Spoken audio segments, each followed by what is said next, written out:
यहाँ पे आप लोगों के लिए फंक्शन से रिलेटेड एक छोटी सी एक्सरसाइज है। आपने एक लिस्ट वेरिएबल डिफाइन करना है और उसको आप उसके अंदर कुछ एलिमेंट्स आप बेशक महफूज कर लें, उससे कोई मसला नहीं है।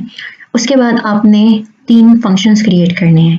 पहला फंक्शन, उसके अंदर आपने लिस्ट को पार्स करना है, उसके अंदर आपने एक न्यू एलिमेंट ऐड करना है और आपने इनसाइड दैट फंक्शन, उस फंक्शन के अंदर आपने करना है ये कि जो लिस्ट आपने उसको पार्स की है उसके अंदर उस आइटम को ऐड हो जाना चाहिए और वो वैल्यू रिटर्न भी करे।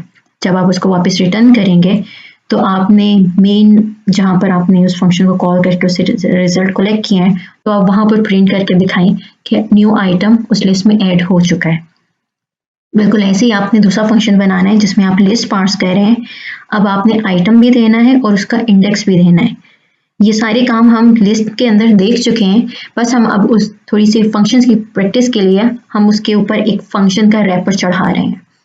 तो जो आपका दूसरा फंक्शन है उसके अंदर आपके जो आर्ग्यूमेंट्स पास होंगे वो लिस्ट होंगी जो आपने ऊपर डिफाइन की है।